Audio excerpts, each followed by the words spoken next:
आज हम डिस्कस करने वाले हैं मॉलिक्यूलर बायोलॉजी के, जिसमें मैं आपको सबसे पहले बताने वाला हूं कि न्यूक्लिक एसिड शब्द किसने दिया था।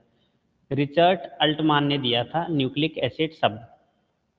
और अगर हम यहाँ पर बात करें कि डीएनए की खोज सबसे पहले, या डीएनए को सबसे पहले किसने खोजा था, है ना, तो इन्होंने पश कोशिकाओं में फ्रीडरिक मिस्चर ने खोजा था और इसको नाम दिया था न्यूक्लिन।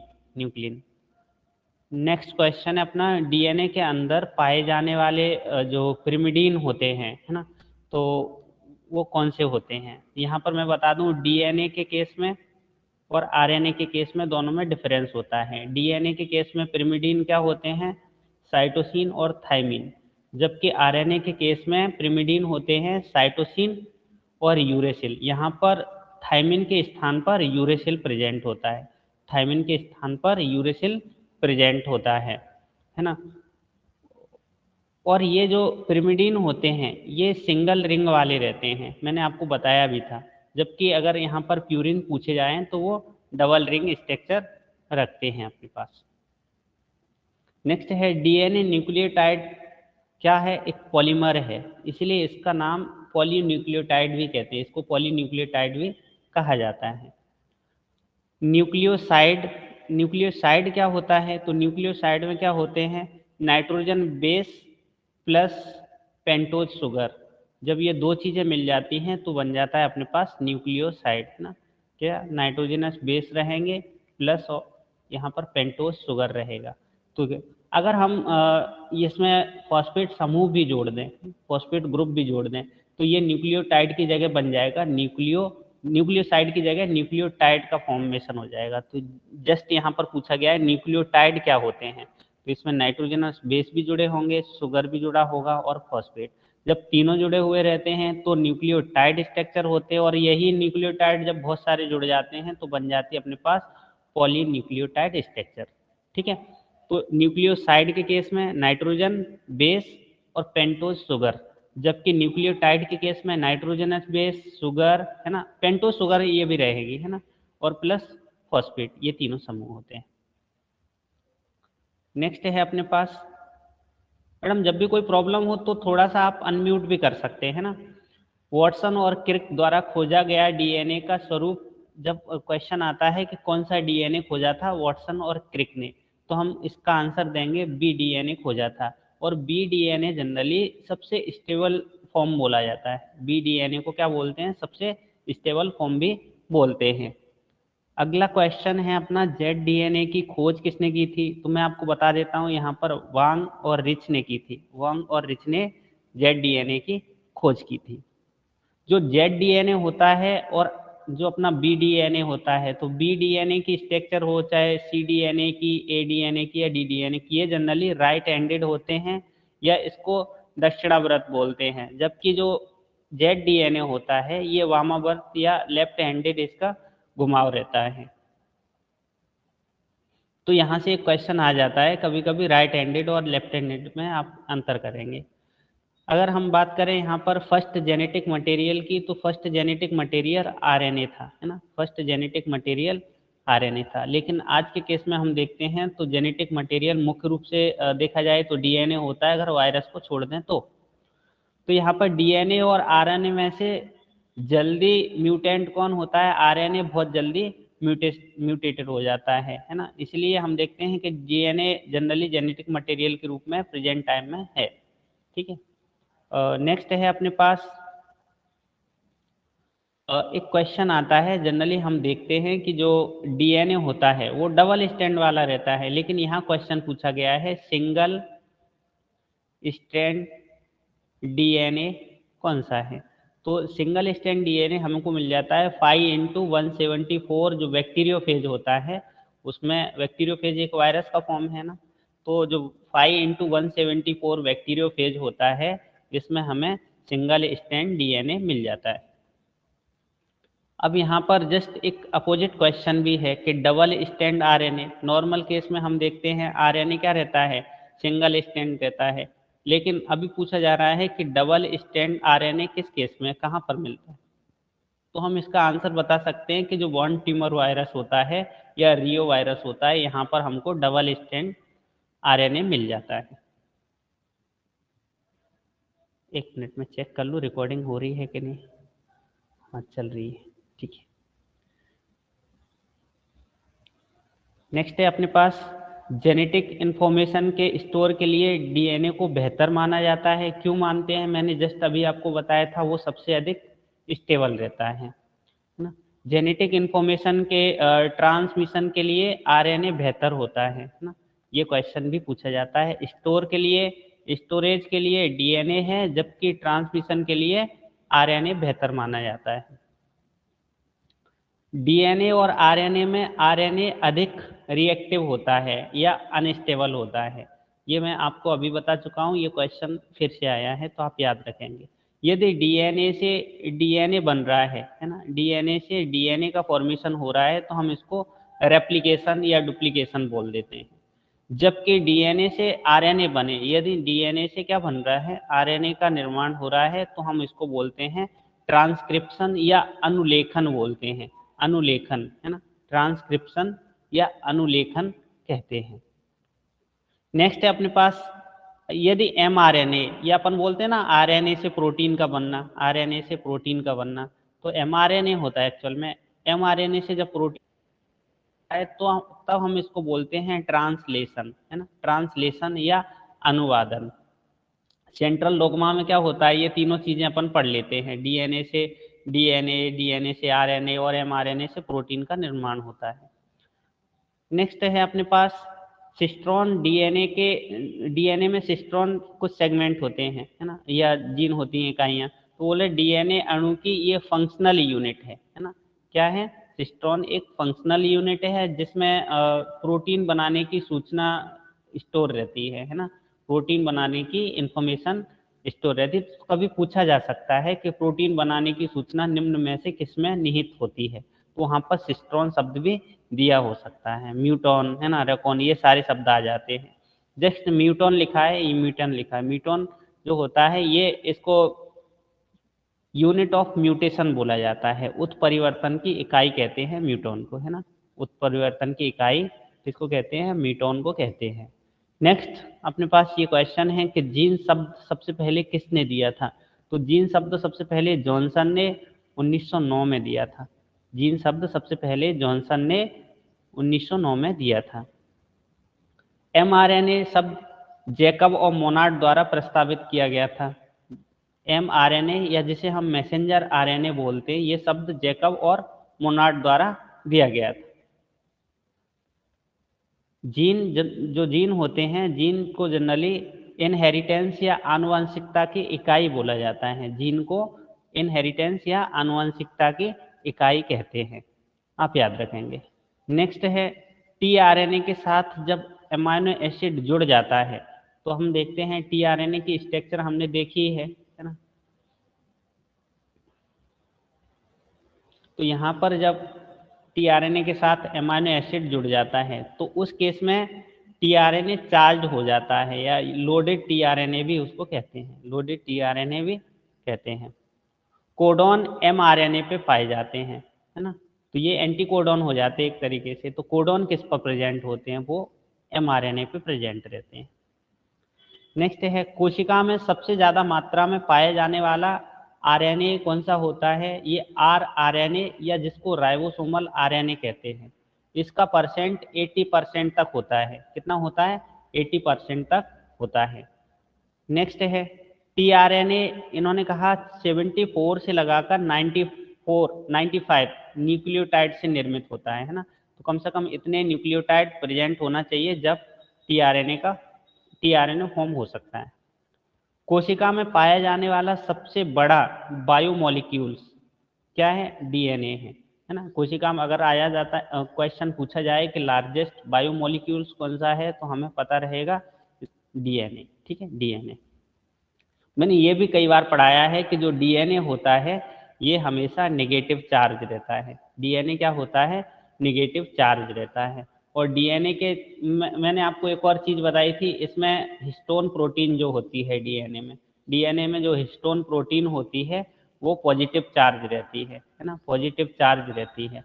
और हिस्टोन प्रोटीन के मैंने आपको टाइप भी बताए थे, H2A, H2B H3 और H4। इसमें H1 जो आता है इसको हम क्या बोलते हैं, लिंकर प्रोटीन बोलते हैं, लेकिन ये पांचों हिस्टोन प्रोटीन मौजूद रहती है। और मैं आपको बता दूं कि जो हिस्टोन प्रोटीन होती है वो आर्जिनिन और लाइसिन रिच होती है, आर्जिनिन और लाइसिन रिच होती है। ये भी क्वेश्चन आ जाता है कि हिस्टोन प्रोटीन में कौन सा एमाइनो एसिड प्रेजेंट होता है, तो आप बताएंगे।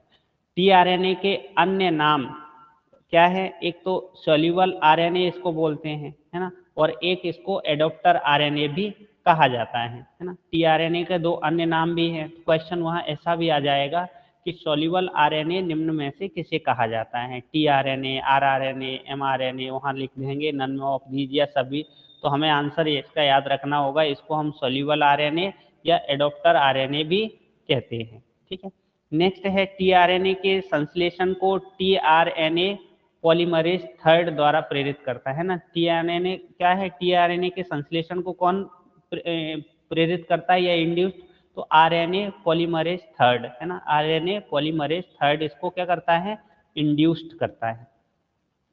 नेक्स्ट है अपने पास टीआरएनए का जो हम फॉर्म देखते हैं, उसका जो मॉडल देखते हैं उसको, वो 2D मॉडल है। क्या है, 2D मॉडल है, और इसको हम क्लोवर लीफ मॉडल कहते हैं। और ये रॉबर्ट हॉले द्वारा प्रस्तावित किया गया था। रॉबर्ट हॉले लिखा रहता है, या अपन इसको रॉबर्ट हॉले पढ़ें। टीआरएनए का जो क्लोवर लीफ मॉडल है, ये जस्ट अभी बताया, ये 2D स्ट्रक्चर दर्शाता है। तो क्वेश्चन पूछा जाता है कभी कभी कि ये कौन सी स्ट्रक्चर दर्शाता है, तो आ जाता है। नेक्स्ट है टीआरएनए शब्द सबसे पहले किसने प्रस्तावित किया, है ना। खोज की बात हो रही है, तो जो 2D मॉडल की खोज किसने की थी, रॉबर्ट हॉले। लेकिन ये बोल रहा है कि टीआरएनए शब्द किसने दिया था, तो ऑगलैंड नामक वैज्ञानिक ने प्रस्तावित किया था। और मैंने जस्ट आपको बताया था कि जो टीआरएनए होता है, जो टीआरएनए होता है, इसकी एक भुजा पर यहाँ पर एमाइनो एसिड प्रेजेंट होते हैं। क्या होते हैं, एमाइनो एसिड प्रेजेंट होते हैं, जिसके कारण हम इसको बोले एंटी कोडॉन टीआरएनए पे। तो ये जो कोडॉन रहेंगे इनको हम क्या बोलते हैं, एंटी कोडॉन। तो एंटी कोडॉन कहाँ पर प्रेजेंट हो जाएंगे, अपने टीआरएनए के पास प्रेजेंट हो जाएंगे, टीआरएनए। नेक्स्ट है क्रोमेटिन की सब यूनिट या क्रोमेटिन की उप इकाई न्यूक्लियोसोम को कहते हैं, है ना। न्यूक्लियोसोम जब मैंने बताया था, ऐसे वीड लाइक स्ट्रक्चर अपन को मिलती है, इसी में हिस्टोन प्रोटीन मौजूद होती है। तो यहाँ पर क्रोमेटिन की सब यूनिट किसको कहा है, न्यूक्लियोसोम को कहा है। मैडम क्लियर, समझ में आ रहा है? जी सर। ठीक है। नेक्स्ट है वॉटसन और क्रिक के अनुसार डीएनए रेप्लिकेशन जो है वो क्या है, सेमी कंजर्वेटिव है। यहाँ पर क्या होता है कि कई वैज्ञानिकों ने अलग अलग दिए थे यहाँ पर थ्योरी। तो यहाँ देखा जाता है सेमी कंजर्वेटिव मतलब एक पेरेंटल जो डीएनए होता है उसकी एक स्ट्रैंड से फिर उसमें से एक स्ट्रैंड नई डीएनए की रहती है और एक पेरेंटल की रहती है। इसी मॉडल को यहाँ पर इन्होंने कहा था सेमी कंजर्वेटिव या अर्ध संरक्षी, है ना, सिद्धांत बताया था। डीएनए के खंड को जोड़ने वाला एंजाइम मैंने आपको पहले भी पढ़ा दिया है, इसको लाइगेज एंजाइम कहते हैं, या इसको मॉलिक्यूलर ग्लू भी कहा जाता है, मॉलिक्यूलर ग्लू कहा जाता है, जिसे जॉइनिंग एंजाइम भी कहते हैं। इतने सारे नाम हैं जिसे आप याद रख सकते हैं। डीएनए के टेम्पलेट स्टैंड की जो पोलैरिटी होती है, ये क्वेश्चन आ जाता है कि डीएनए के टेम्पलेट स्टैंड की पोलैरिटी कैसी होती है, तो आप याद रखेंगे 3 प्राइम से 5 प्राइम होती है, 3 प्राइम से 5 प्राइम होती है डीएनए टेम्पलेट की पोलैरिटी। अच्छा, टेम्पलेट की ना सर, नहीं तो 5 to 3 चलता ना ये तो। नहीं, टेम्पलेट की पूछा जा रहा है ना। टेम्पलेट की जो पोलैरिटी होती है 3 प्राइम टू 5 प्राइम होती है। नेक्स्ट है अपने पास टेम्पलेट जो स्टैंड को ही एंटी सेंस स्टैंड भी बोलते हैं। तो कभी कभी ये भी पूछा जाता है टेम्पलेट स्टैंड को निम्न में से कहा जाता है, तो हम इसको एंटी सेंस स्टैंड भी कहते हैं। जबकि यहाँ देखेंगे जो कोडिंग स्टैंड होती है इसकी पोलैरिटी 5 प्राइम से 3 प्राइम होती है ना। कोडिंग स्टैंड की जो पोलैरिटी होती है वो रहती है 5 प्राइम से 3 प्राइम। तो हमें बस इतना याद रखना है कि टेम्पलेट स्टैंड पूछ रहा है या फिर आपसे कोडिंग स्टैंड पूछ रहा है। ठीक है। कोडिंग स्टैंड को ही सेंस स्टैंड भी कहते हैं, है ना। ये एंटी सेंस था, ये सेंस है, तो हमें याद रखना पड़ेगा। कभी डायग्राम से डिस्कस करेंगे तो आपको वो चीज़ें भी क्लियर हो जाएंगी। नेक्स्ट है माइटोकॉन्ड्रिया और प्लास्टिड में सर्कुलर डीएनए होता है ना, जिसको एक्स्ट्रा क्रोमोसोमल डीएनए भी बोलते हैं। नेक्स्ट है यूकैरियोटिक के न्यूक्लियस में लीनियर डीएनए होता है। यूकैरियोटिक के केस में जो न्यूक्लियस में डीएनए होता है वो लीनियर होता है, जबकि जो प्रोकैरियोट्स होते हैं, माइटोकॉन्ड्रिया या प्लास्टिड होते हैं, तो इनमें सर्कुलर डीएनए होता है। ठीक है, मतलब बैक्टीरिया भी आ जाएगा ना सर? हाँ, बैक्टीरिया मतलब सर्कुलर डीएनए, प्रोकैरियोट्स, हाँ, प्रोकैरियोटिक, हाँ ठीक है। बैक्टीरिया मतलब प्रोकैरियोट्स मतलब मोनेरा के अंतर्गत जितने भी आएंगे उनमें अपन को ये मिल जाता है सर्कुलर डीएनए। ठीक है, लीनियर डीएनए यूकैरियोट्स की विशेषता होती है। और माइटोकॉन्ड्रिया सेल्स सेमी ऑटोनोमस भी बोलते हैं, सेल्स के अंदर रहते हैं, इसीलिए इनका खुद के पास खुद का डीएनए भी होता है। इसके अलावा जैसे प्रोकैरियोटिक कोशिकाएं होती हैं, उनके पास 70S प्रकार का राइबोसोम होता है, ऐसे तरीके से इनके पास भी 70S राइबोसोम्स होते हैं, है ना, खुद का डीएनए होता है, इसलिए इनको सेमी ऑटोनोमस ऑर्गेनेल्स भी कहा जाता है। नेक्स्ट है यूकैरियोटिक के न्यूक्लियस में लीनियर होता है डीएनए। जस्ट ये क्वेश्चन भी आता है, जो चारगाप का नियम है ये क्या कहता है, एडिनिन हमेशा थाइमिन के बराबर होगा और साइटोसिन ग्वानिन के बराबर होगा, लेकिन ये आई थिंक प्रोकैरियोटिक के केस में नहीं रहता है ना, ये यूकैरियोटिक के केस में रहता है, तो आप इसको एक बार देख लेंगे। इकोलाई में डीएनए रेप्लिकेशन के लिए जो सेमी कंजर्वेटिव है, इसका जो प्रैक्टिकल का एविडेंस दिया था वो किसने दिया था, मिशेल्सन और स्टाल द्वारा दिया गया था। तो ये भी सेमी कंजर्वेटिव जो मॉडल दिया था या जो उन्होंने थ्योरी दी थी, ये किसने दी थी, इसको प्रमाण किसने किया था, तो मिशेल्सन और स्टाल ने इसको प्रमाणित किया था। नेक्स्ट है, ये क्वेश्चन आ जाता है, याद रखेंगे, बीडीएनए का जो डायमीटर होता है उसकी चौड़ाई कितनी होती है, तो 20 एंगस्ट्रॉम होती है, जबकि जेड डीएनए के केस में ये 18 एंगस्ट्रॉम का होता है ना, 18 एंगस्ट्रॉम का होता है।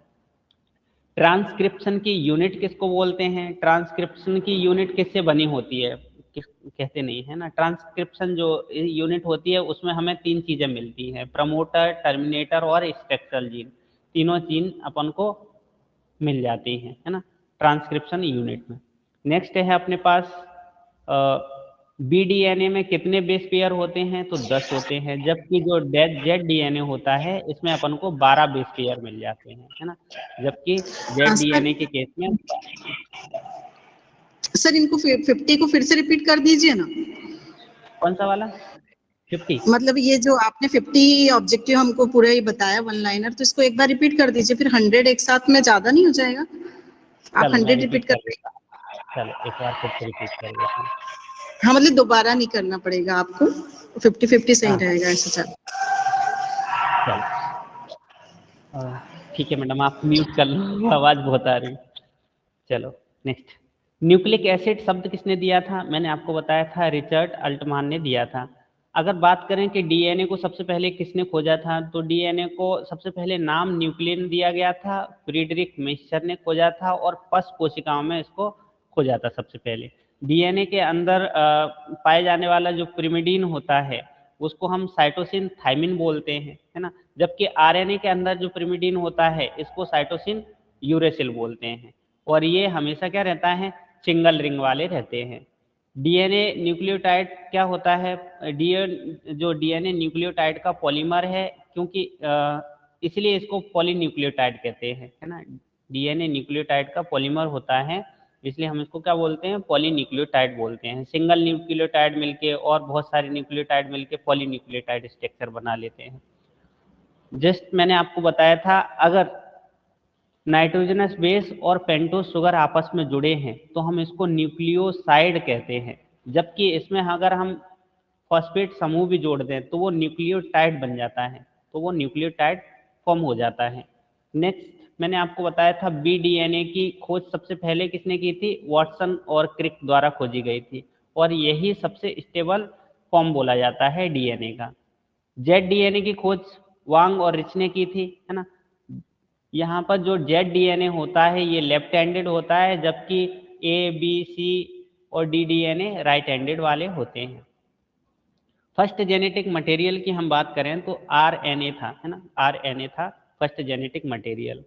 आपको बता दें डीएनए और आरएनए के केस में अगर हम देखें कि सबसे ज़्यादा म्यूटेटेड सबसे जल्दी कौन होता है, आरएनए सबसे जल्दी म्यूटेटेड हो जाता है ना। सिंगल स्टैंड डीएनए की बात करें, डीएनए हमें जनरली डबल स्टैंड मिलता है, लेकिन सिंगल स्टैंड डीएनए की बात करें तो 5x174 जो बैक्टीरियोफेज होता है या जिसको हम वायरस बोलते हैं, जो उसमें डबल स्टैंड अपन को सिंगल स्टैंड डीएनए मिल जाता है। जबकि यहाँ पर इसकी अपोज क्वेश्चन पूछा गया है कि आरएनए डबल स्टैंड आरएनए कौन सा होता है। नॉर्मल केस में हम देखते हैं आरएनए हमेशा हमको सिंगल स्टैंड मिलता है, लेकिन यहाँ पर पूछा गया है कि डबल स्टैंड आरएनए कौन सा है। तो जो बॉन्ड ट्यूमर या रियो वायरस जो होता है वहाँ पर हमें डबल स्टैंडर्ड आरएनए देखने के लिए मिल जाता है। नेक्स्ट है, अगर हम जेनेटिक इंफॉर्मेशन के स्टोर की बात करें तो जेनेटिक इंफॉर्मेशन स्टोर सबसे ज़्यादा बेहतर के लिए माना जाता है, डीएनए में अच्छी स्टोर रहती है और ये सबसे ज़्यादा स्थायी भी रहता है आरएनए के केस में। लेकिन अगर वो ट्रांसमिशन की बात करें कि अगर इन्फॉर्मेशन को ट्रांसमिट करना है तो उसके लिए कौन सा जेनेटिक मटेरियल सबसे बेहतर रहता है, तो इसके लिए आरएनए सबसे ज़्यादा बेहतर माना जाता है। आरएनए और डीएनए में आरएनए ज़्यादा रिएक्टिव रहता है और अनस्टेबल रहता है, ये भी हम याद रखेंगे। नेक्स्ट मैंने आपको बताया था कि डीएनए से यदि डीएनए बने तो हम इसको रेप्लिकेशन या इसको डुप्लीकेशन बोल देते हैं, जबकि डीएनए से आरएनए बने तो इसको ट्रांसक्रिप्शन या अनुलेखन कहते हैं। यदि आरएनए से प्रोटीन बने या एमआरएनए से प्रोटीन बने तो इसको ट्रांसलेशन या अनुवादन कहते हैं। अनुवाद लिखा है, अनुवादन कहते हैं। सिस्ट्रेन जो सिस्ट्रॉन होता है डीएनए की फंक्शनल यूनिट कहलाती है। तो वहाँ क्वेश्चन पूछा जाता है कि सिस्ट्रॉन निम्न में से कौन सी यूनिट है, तो हम बता देंगे ये डीएनए की फंक्शनल यूनिट है, जिसमें क्या रहती है, प्रोटीन बनाने की सूचनाएं या इंफॉर्मेशन स्टोर रहती हैं। नेक्स्ट आपसे पूछा जाए कि म्यूटॉन क्या है, तो अपन बता देंगे ये यूनिट ऑफ म्यूटेशन या उत्परिवर्तन की इकाई हम म्यूटॉन को कहते हैं। जीन शब्द किसने दिया? जीन शब्द 1909 में जॉनसन द्वारा दिया गया था। जीन शब्द सबसे पहले जॉनसन द्वारा 1909 में दिया गया था। नेक्स्ट है अपने पास या एमआरएनए, ये शब्द सबसे पहले किसने दिया था, तो हम झट से बता देंगे, इसको जैकब और मोनार्ड द्वारा प्रस्तावित किया गया था। जीन को हम क्या बोलते हैं, इनहेरिटेंस की इकाई या आनुवंशिकता की इकाई कहते हैं। नेक्स्ट क्वेश्चन है अपने पास, टीआरएनए पे जब कोई एमाइनो एसिड जुड़ा हुआ रहता है तो हम उसे चार्ज टीआरएनए या लोडेड टीआरएनए कहते हैं। मैं आपको बता देता हूं कि कोडॉन हमेशा एमआरएनए पे मौजूद होते हैं। कोशिका में सबसे ज्यादा पाए जाने वाला आरएनए अगर पूछा जाए तो आरआरएनए होता है, जिसको हम राइबोसोमल आरएनए कहते हैं, और ये लगभग 80% तक प्रेजेंट होता है। आपसे क्वेश्चन पूछा जाए कि टीआरएनए में कितने न्यूक्लियोटाइड हो सकते हैं या इन कितने न्यूक्लियोटाइड से फॉर्म होता है, तो 74 to 95 न्यूक्लियोटाइड से निर्मित होता है। आपसे पूछा जाए कि सबसे बड़ा बायोमोलिक्यूल्स कौन सा है, largest biomolecules in the cell, तो आप बता देंगे कि डीएनए लार्जेस्ट बायोमोलिक्यूल्स होता है। डीएनए जो होता है हमेशा नेगेटिव चार्ज होता है, लेकिन इसके ऊपर हम देखते हैं हिस्टोन प्रोटीन जो पाई जाती है ना, जो हमेशा पॉजिटिव चार्ज वाली होती है और जिसमें आर्जिनिन और लाइसिन ये रिच रहते हैं। आर्जिनिन और लाइसिन प्रकार के अमीनो एसिड प्रेजेंट होते हैं। और मैंने आपको बताया हिस्टोन प्रोटीन भी 4 तरीके की होती है, H2A, H2B, H3 और H4। इसमें H1 जो प्रोटीन होती है वो लिंकर प्रोटीन की तरह, लिंकर हिस्टोन प्रोटीन की तरह काम करती है। नेक्स्ट है यहाँ पर टीआरएनए के 2 अन्य नाम भी हैं, एक सॉल्यूबल आरएनए है और एक एडॉप्टर आरएनए है ना।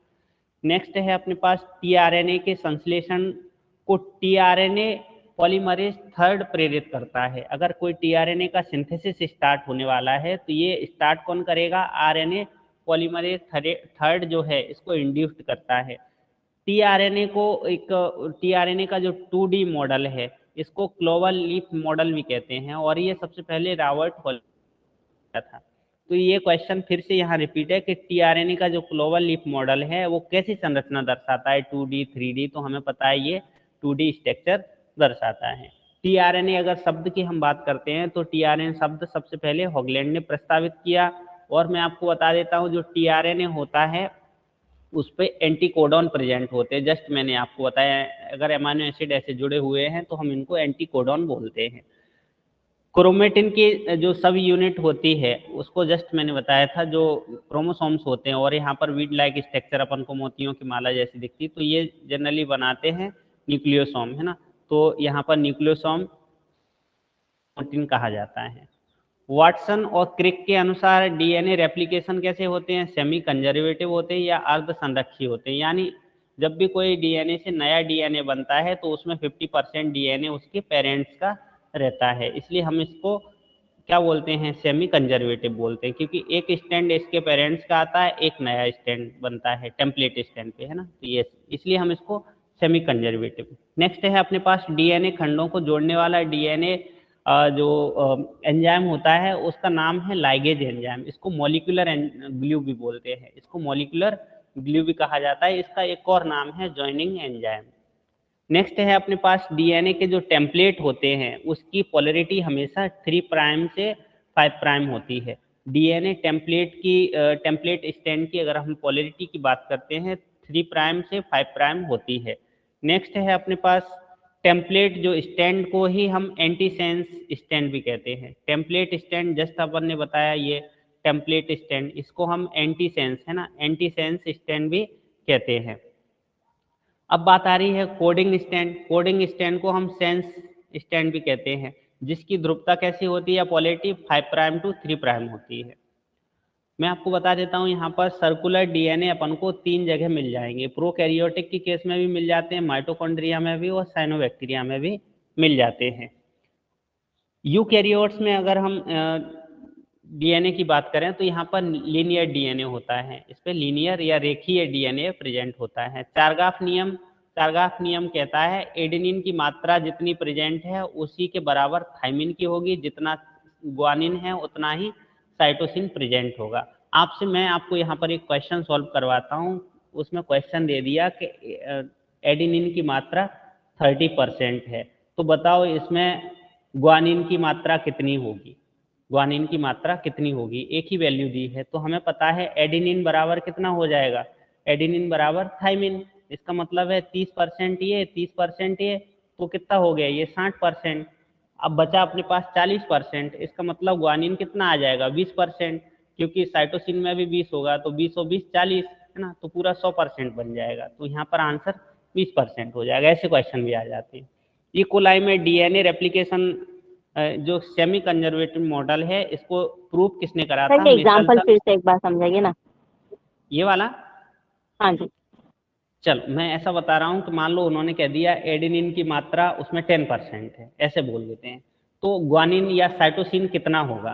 तो जस्ट मैंने बताया था एडेनिन बराबर क्या होता है ग्वानिन, तो एडेनिन अगर 10% है तो ग्वानिन भी 10 होगा, तो 10 और 10 कितना हुआ 20%, है ना। 20% अपन को 100% बनाना है, बचा कितना 80%, तो 100% 80 के अपन 2 भाग बना लेंगे, 40 होगा अपना कितना साइटोसिन में और 40 अपना किस में हो जाएगा ग्वानिन में। तो ऐसे यहाँ पर अपने पास ये आ गया। अलग अलग कोई सी भी क्वांटिटी ले सकते हैं, यहाँ हम 30% का लिया था, मैंने फिर से 10% का लिया, तो वो ऐसे केस में अपन को एक की वैल्यू दी होती है तो अपन तीनों की वैल्यू आराम से निकाल सकते हैं। मैं एक बार और समझाता हूँ मैडम, आ गया? क्लियर हुआ तो ठीक है, नहीं तो मैं एक और बार बता देता हूँ। आ गया सर। एडेनिन जो है वो थाइमिन के इक्वल होगा ना, जैसे अभी यहाँ आपने एडेनिन को एडेनिन थाइमिन, हाँ ग्वानिन नहीं, thymine, adenine thymine, guanine cytosine, हाँ ये तो सही बात। हाँ ये अपन को याद रखना है, ठीक है। एक पिरिमिडिन प्यूरिन से तो जो मैनिंग होगा वो उसके 2 पार्ट कर लेंगे तो दोनों की वैल्यू आ जाएगी इधर से, ऐसा होगा ना? बिल्कुल जी। जो बीडीएनए का जो बीडीएनए जो हेलिक्स का व्यास कितना बताया है, डायमीटर 20 एंगस्ट्रॉम, जबकि जो अपना जेड डीएनए होता है उसका व्यास कितना रहता है, डायमीटर 18 एंगस्ट्रॉम। तो यहाँ पर भी क्वेश्चन पूछा जाता है। ट्रांसक्रिप्शनल यूनिट होती है वो किससे बनी होती है, तो उसमें तीनों चीजें होती है, प्रमोटर, टर्मिनेटर और स्ट्रक्चरल। तो ये चीजें हमें याद रखनी है। जस्ट आपसे पूछा जाए कि जेड डीएनए का व्यास, मैंने आपको बताया, अगर बी डीएनए में वहां पर आपसे बेस पेयर पूछें तो आप झट से बता देंगे कि यहाँ पर 10 बेस पेयर होते हैं, जबकि जेड डीएनए के केस में यहाँ पर 12 या 12 डीएनए बेस पेयर प्रेजेंट होते हैं। नेक्स्ट अपने पास क्वेश्चन आ जाता है, यहाँ से एक और क्वेश्चन जनरेट होता है कि बी डीएनए में पास जो अपन देखते हैं डीएनए का जो खंड होता है, यहाँ पर जो बेस पेयर है इनके बीच की लेंथ कितनी होती है। तो अगर बी डीएनए की बात करते हैं तो 3.4 एंगस्ट्रॉन्ग रहती है, जबकि ए डीएनए के केस में यहाँ पर 3.8 एंगस्ट्रॉन्ग होती है। तो हमें दोनों केस में याद रखना पड़ेगा, दोनों नहीं, जेड डीएनए का आएगा तो हम जेड डीएनए के बारे में भी बताएंगे। नेक्स्ट, जेड डीएनए को हम जिगजैग डीएनए भी कहते हैं, है ना। जेड डीएनए को हम क्या बोलते हैं, जिगजैग डीएनए भी कहते हैं। कल मैंने आपको बताया था कि ट्रांसफॉर्मेशन की खोज किसने की थी, सबसे पहले किसने बताया था कि जेनेटिक मटेरियल डीएनए ही ट्रांसफॉर्म होता है। तो ये ग्रिफिथ ने जो माउस पे एक्सपेरिमेंट किया था उसमें अपन ने देखा था। नेक्स्ट है, रेप्लिकेशन के लिए मुख्य enzyme DNA dependent DNA polymerase होता है। ये क्वेश्चन इंपॉर्टेंट, मोस्ट इंपॉर्टेंट है, अपन को याद रखना पड़ेगा कि जो रेप्लिकेशन में सबसे मुख्य एंजाइम कौन सा होता है, तो DNA dependent DNA polymerase enzyme होता है। अगर वो पूछता है कि ट्रांसक्रिप्शन के केस में या अनुलेखन के केस में मुख्य एंजाइम कौन सा होता है, तो वहां पर डीएनए डिपेंडेंट आरएनए पॉलीमरेज होता है, DNA dependent RNA polymerase enzyme होता है। नेक्स्ट वन अपन क्वेश्चन करेंगे कि जो एमआरएनए होता है इसके संश्लेषण को प्रेरित करने वाला एंजाइम कौन सा होता है। तो हम झट से बताएंगे, आरएनए पॉलीमरेज सेकेंड होता है। क्या होता है, आरएनए पॉलीमरेज सेकेंड होता है। नेक्स्ट अपना क्वेश्चन है, इनसॉल्युबल आरएनए, या जिसको अपन बोलते हैं इनसॉल्युबल आरएनए आरआरएनए है ना। Insoluble RNA rRNA. अच्छा, अपन ने टीआरएनए के केस में भी ऐसा कुछ पढ़ा था ना शायद, देख लेंगे वो इसको क्या है। सोल्यूबल आरएनए है। अच्छा सॉल्युबल, हाँ इनसॉल्युबल, सॉरी, हाँ वाह यार मैडम, बिल्कुल याद से रखे हुए हैं, मैं भूल भी गया होता। सर नेक्स्ट आप है, इतनी अभी मेहनत कर रहे हैं सर। अपन ने अभी देखा था 2D, है ना, 2D मॉडल दिया था रॉबर्ट होले ने, है ना, होले ने। लेकिन अब 3D की बात हो रही है। 3D किम ने दिया था 1973 में, अपन को याद रखना पड़ेगा। और आरएनए का सिंथेसिस न्यूक्लियोलस या केंद्रिका में होता है, तो ये भी आपसे पूछा जा सकता है। कुछ छोटी छोटी चीजें हैं जो हमें याद रखनी है। आरएनए का संश्लेषण हमेशा 5 प्राइम से 3 प्राइम दिशा में होता है ना। डीएनए का संश्लेषण, सॉरी, डीएनए का डीएनए का सर। संश्लेषण, हाँ डीएनए का संश्लेषण हमेशा कहाँ होता है, 5 प्राइम से 3 प्राइम दिशा में होता है। जस्ट मैंने आपको ऊपर बताया ही था कि जो प्यूरिन होती है, दो चीजें अपन देखते हैं, एक प्यूरिन देखते हैं और एक पिरिमिडीन देखते हैं। मैंने आपको याद करवाने के लिए भी बताया था, पिरिमिडीन मतलब यहाँ बड़ी स्पेलिंग आ रही है, प्यूरिन में छोटी स्पेलिंग आ रही है। मैंने आपको बताया था छोटे मतलब बच्चे जिद्दी होते हैं, इनके पास रिंग 2 रहेंगी, मतलब बच्चे दो दो चीजें मांगते हैं। जबकि अपन बड़े हैं तो बोल देते हैं हमें एक में ही कोई बात नहीं है। तो यहाँ याद रख सकते हैं, प्यूरिन में हमेशा कार्बन नाइट्रोजन की वलय के सी 2 कार्बन वाली रिंग पाई जाती है, जबकि पिरिमिडीन के केस में सिंगल कार्बन रिंग रहती है। तो अपन याद भी रखेंगे कि पिरिमिडीन देखो बड़े हैं, बड़े मतलब मान जाते हैं, मतलब जबकि छोटे समझदार है। बच्चे, हाँ समझदार हैं और कोई भी कम चीज में भी अपना काम कर लेंगे। जबकि प्यूरिन्स कैसे हैं, बच्चे हैं और इनको ज्यादा चीज चाहिए। तो आप ऐसे भी याद रख सकते हैं, ठीक है। रेप्लिकेशन कोशिका चक्र या सेल साइकिल होते हैं, वो एस फेज में होता है ना, एस फेज में होता है। जबकि ट्रांसक्रिप्शन की हम बात करें तो ये ट्रांसक्रिप्शन हमेशा G1 और G2 फेज में होता है ना। तो ट्रांसक्रिप्शन होगा तो यहाँ पर एक और चीज पूछी गई है कि प्रोटीन संश्लेषण जनरली तीनों फेजों में होता है ना। यहाँ पर ये चीजें अपन को तीनों फेजों में मिल जाएंगी, प्रोटीन संश्लेषण की बात आएगी तो। नेक्स्ट है, प्रोटीन संश्लेषण के लिए गाइड या मॉडल का काम कौन करता है, mRNA करता है। प्रोटीन संश्लेषण के लिए टेम्पलेट कौन सी वाली चुननी है, क्या है, तो इसके लिए गाइड का काम कौन करता है, mRNA करता है। 2 अमाइनो एसिड जो केवल एक कोडॉन से कोडित होते हैं, वो इन्होंने 2 बताए हैं, याद रखेंगे, मिथियोनिन और ट्रिप्टोफैन। कुल सेंस कोडॉन कितने हैं, 61 हैं। अगर चेकर बोर्ड में देखेंगे तो 64 है, जिसमें से 3 अपने पास हट जाते हैं, है ना। इसको बोलते हैं ओकर, अंबर और ओपल। तो हम ऐसे याद रख सकते हैं, आग, उगा, सब में यू जुड़ा हुआ है, ये इतना आग होगा।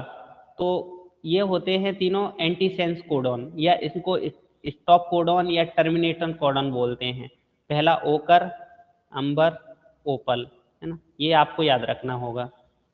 तो ओ जो आ रहा है आपको ऊपर नीचे आपको घेरे हुए है ना, अंबर, ओपल, ओकर, अंबल और ओपल, ये आपको कैसे भी करके याद रखना है, पर आपको ये सेंस याद रख लेंगे कि आग उगा है। आग आग के लिए अपन पास क्या आता है, ओकर आता है, आग के लिए अंबर आता है, उगा के लिए ओपल आता है। ठीक है, ये याद रखेंगे, जैसे भी रखो आप। RFLP का पूरा नाम आ जाता है रेस्ट्रिक्शन फ्रेगमेंट लेंथ पॉलीमॉर्फिज्म, है ना, पॉलीमॉर्फिज्म। नेक्स्ट है जेनेटिक जो कोड होता है, टर्म है, वो किसने दिया था, जॉर्ज गेम्बो ने दिया था, जॉर्ज गेम्बो ने दिया था। नेक्स्ट है राइबोजाइम। राइबोजाइम जो होता है आरएनए मॉलिक्यूल्स हैं जो आरएनए की ही तरह काम करते हैं, ये नॉन प्रोटीन वाले एंजाइम हैं, है ना। तो क्वेश्चन आ जाता है नॉन प्रोटीनियस एंजाइम कौन से हैं, तो हम झट से बता देंगे राइबोजाइम, क्योंकि ये आरएनए मॉलिक्यूल्स के बने होते हैं। लेक ऑपरेन की खोज किसने की थी, जैकब और मोनार्ड ने की थी। जैकब और मोनार्ड ने लेक ऑपरेन की खोज की थी।